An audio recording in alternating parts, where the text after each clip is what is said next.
So today is September 1st. It's an election season, and the closer we get to the election, the crazier the entire country is going to get. One of the things that we learned in the 2020 election is our rental properties are vulnerable during the election season because our tenants are putting out yard signs and Trump flags. So the question is, if you're an owner or a manager, can you restrict the tenant from putting those items out? And if you can, should you? I'm going to answer those two questions in today's video.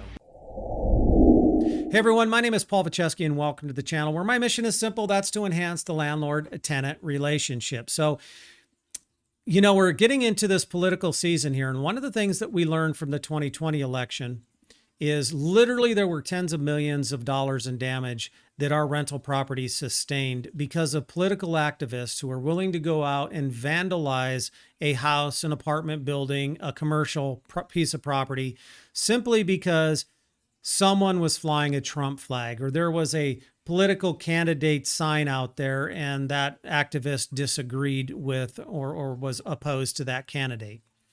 That's what happened in 2020. And I think from a risk management point of view, as an owner or a manager, we have to assume those same risk in 22, 24, 26, and for the foreseeable future.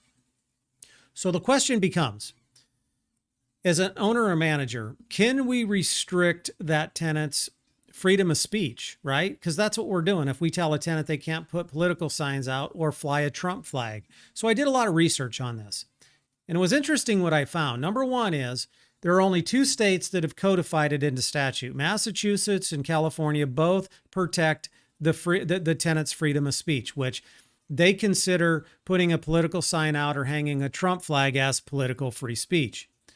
They have protected that. So a landlord or an owner can't, or an owner or a manager can't put anything in a lease that prohibits that as long as their activities do not violate a local ordinance or an HOA rule. But here in Nebraska, there is no such protection. So a landlord can put those restrictions into the lease agreement and it's perfectly legal and enforceable. So keep that in mind. So the question is, should we do that? And that's what I want to talk about next. So the first reason that if I'm an owner or a property manager, that more so an owner, that I want to restrict a tenant's free speech is because I want my speech to be heard. Now, let me explain. This is very, very uncommon in the landlording community. Most landlords do not do this. However, I do know a handful of landlords that own properties. I know one in particular, for example, that owns 60 single-family homes. He has it specifically in the lease agreement that during election season, he's allowed to go out and put his political signs out in the property. So if he supports Biden, if he supports Trump, then he goes to all of those properties and puts those political signs in those rental properties, in the front yard of that rental property. Because it's in the lease agreement and the tenant has agreed to it, there's nothing the tenant can do about it. I get this call every election season from the tenant going, hey, my landlord threw a Trump sign or a Biden sign in the front yard, and I don't support that candidate. What can I do? Well, check the lease. If it's in the lease, there's nothing you can do. But if there's nothing in the lease and the landlord goes and puts that sign in the yard, that yard is part of the dwelling that you rent. You have the legal right of possession. You can go and remove that sign. The landlord does not have a right to go do that without your permission. Again, if it's in the lease, they can do it. If it's not, then you have every right to say, no, this isn't okay. And start issuing 14 30-day notices if the landlord continues to do it. So in the state of Nebraska, absent any kind of specific local ordinance or an HOA rule, it's all governed by what's in the lease agreement. So reason number one is not a good reason, in my opinion, whatsoever, but I did want to address it because I do see it from time to time during election season. Reason number two, and probably actually the most important, and that is we're trying to protect our asset because we know in 2020, millions of dollars in damage was done to our investment properties because of a political opinion or an affiliation. We need to minimize that risk. And the best way to do it is to not allow the tenant or anyone to put any kind of political signs or candidate signs in the front yards, hanging them on the side of a commercial building, no Trump flags, no LGBTQ flags, no Black Lives Matters flags, no KKK flags, nothing.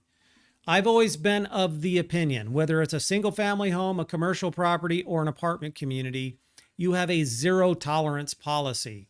It's all or none. Either you're going to allow it or you're not.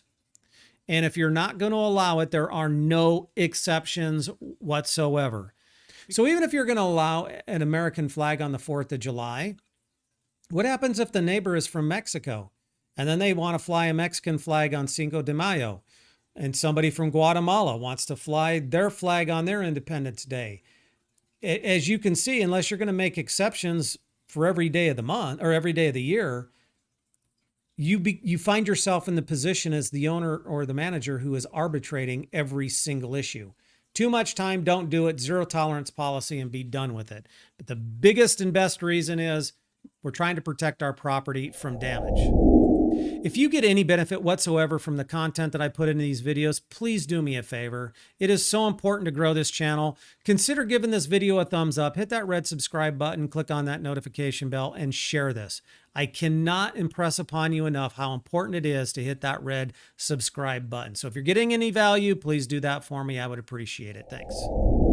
Now, reason number 3, another legitimate reason why you may want to restrict that tenant's freedom of speech, if you will, and that is because they're in almost in every jurisdiction, there's some local ordinances that, it dictates the size of the sign. If the sign is so big that it's in violation, and they can issue fines. If you're going to put a flag out there, it can only be so big. If it's too large, then there's fines that are issued. Political signs in many jurisdictions, there's only a certain time frame in which you can put them out. It's very common to see where political signs can only be in a yard or on a commercial wall or on a building 60 days before a general election and 30 days before a primary. If the tenant violates that rule because they don't know the rule, well, guess who gets that fine? It's almost always the owner of the property, and the owner of the property may not even know that the tenant had that out there. They only know that they got a fine, and if they don't pay it, then bad things happen. Same is the case with HOAs. And HOAs can be very aggressive about collecting those fines. So that's another reason why you may want to prohibit a tenant's free speech in this regard. Now, the 4th reason is it can cause substantial incidents, specifically at apartment communities. We don't see this so much in the single family, but we do with the apartment communities. Let me explain. And this happened in 2020. You have an apartment community, and Sally in 2C hangs a Trump flag, and then the neighbor next door puts out a Biden flag, and then the neighbor next door puts out a Black Lives Matter. The lady next door puts a KKK, and the lady next door puts an LGBTQ flag out. And now everybody, politics is very divisive, and people are willing to go to war. They're willing to destroy cars and damage the property, and they don't care. They just don't care. We've seen it in 2020. So one of the reasons you want to limit a tenant's freedom of speech in this regard is to prevent those incidents at that community. We don't want the police showing up. We don't want the fire department putting out a car that was set on fire because that was a Trump supporter or a Biden supporter. We don't want it in the news. We don't want it in the local newspapers. And all of those things happen. They did happen in 2020. That's the 4th reason why you probably want to limit a tenant's freedom of speech in this regard. And then last but not least, I already touched on it. Please don't make exceptions. From a risk management point of view, it is not a good policy to have. I get it. You're patriotic. Maybe you served in the military and you want that American flag on July 4th. Once you start making exceptions, then what you're opening the door for is for everybody to make their own exception request. And if you don't approve one of those requests, then there could be hostility. And worse yet, if you approve one request but not another, now we start going down the road of fair housing and treating everybody differently.